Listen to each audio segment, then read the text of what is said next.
This time I'm going to explain what the neutral game is, and stick around till the end, because I'll show you a simple little algorithm I made that can really help you make better decisions. It can be a great starting point to play better and smarter in Rivals of Aether 2. Hi there, I am Monty, and welcome to another video here on Platform Fighters. And remember, if you want to improve and beat the other tryhards, this is the video for you. The most commonly mentioned term in tournaments has to be neutral. But what does it actually mean? Well, the neutral game is when neither player seems to have a clear advantage. You're not in a combo, recovering, or doing edge guarding. It's the fair part of the match, where both players are looking for an opening to start dealing damage. What happens during neutral?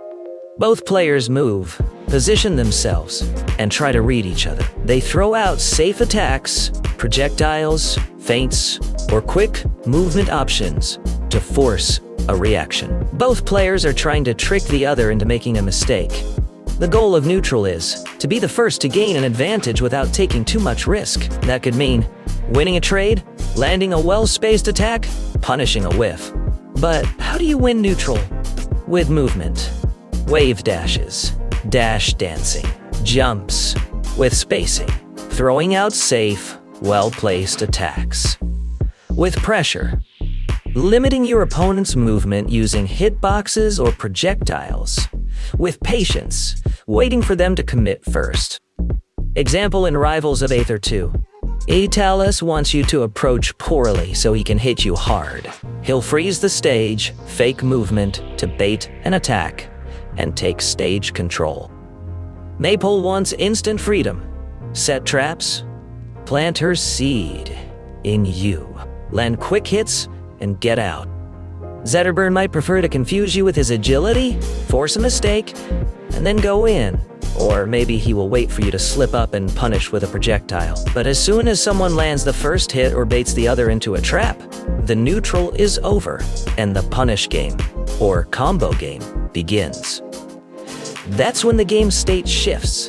One player gains the advantage while the other loses theirs. But we will cover that in another video.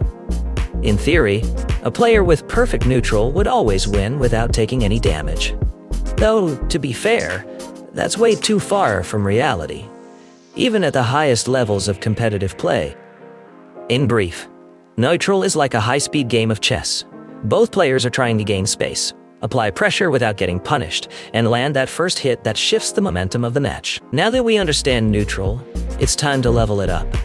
You and I both know you never studied this hard, even for school. But the key here is knowledge, knowing each character and every stage in the game. The main idea is to understand weaknesses and shortcomings, as well as strengths and advantages. You need to know this if you want to counter your opponent's strategies effectively. Let's check an example. If you ever played classic fighting games like Street Fighter, you've probably heard of the fighting game triangle. Attacks, blocks, and throws. It's a pretty simplified analogy, but it kind of works to explain how most interactions go down in traditional fighting games. Attacks usually beat throws because of their frame data. Blocking beats attacks. You just hold your ground and wait it out. And throws beat blocking because you can't just turtle up forever. Of course, it's not perfect and there are exceptions, but it gets the main idea across pretty well. This triangle is basically like rock, paper, scissors, where everything has a weakness or an advantage against something else. But, well, let's just say in platform fighting games it's kinda, well, a lot different. Because you've got way more movement options and freedom, which means way more possible animation states than a typical fighting game. Plus, there's no health bar showing your life to keep the game linear. Instead, you've got a damage meter that changes as it goes up, and that actually changes the character's properties, making the game constantly switch up. I was looking around to see if there was some kind of diagram like that triangle to help make better decisions in neutral, but I didn't find anything clear, so I decided to make my own diagram, and I'm pretty sure it's going to help you step up your decision-making and master neutral. Split the way the game flows into two types of states, offensive and defensive, and which moves beat which. On defense, we have shield, parry, crouch, cancel, or floor hug, spacing, and zoning. While in offense, we got attacks, smash attack, specials and projectiles, and grabs. Let's break down the defensive side. Shield is a move that usually beats attacks, projectiles, and smashes, but it's weak against grabs. Parry is a technique that has a bit of delay to pull off and is normally used against slower moves. That's why it's great for stopping projectiles and smashes. But it's really tough to use against regular fast attacks. Plus, grabs are immune to parry, so save it for players trying to KO you quickly with smashes, or those who spam projectiles. Crouch, cancel, and floor hug are definitely techniques that can get annoying because they stop combos, attacks, and projectiles. But the downside is, you might get punished for it. If you notice your opponent abusing these, switch up your strategy to grabs and attacks that have spike properties or knockback that sends them upward, like Maypole's dash attack.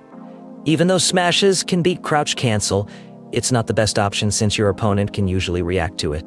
Zoning or spacing is used to apply pressure from mid to long range, waiting to punish.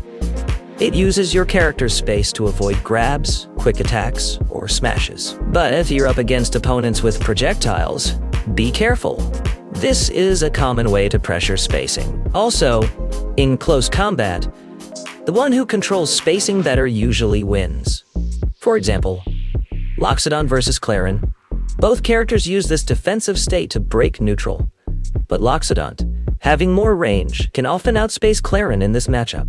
Now let's dive into offensive strategies in neutral. Normal attacks tend to be very fast and are a good option to avoid grabs, projectiles, smashes, and parries. But they're pretty bad against opponents who use their shield well, keep good spacing, or rely on crouch, cancel, and floor hugging, except in cases of spikes and attacks with vertical knockback. Smash attacks are terrible options to use in neutral because they're super easy to punish and react to. If you want to use them, the only ones useful in neutral are in exceptional cases, like Loxodon's up smash, Force Burns, or Kane's smashes thanks to his water puddle, and Fleet's, since they act like strong projectiles. Specials and projectiles are pretty good options against characters who get up close to grab you, or players who rely heavily on spacing. But keep in mind, some projectiles beat others, like Krag's Rock, which breaks most other characters' projectiles.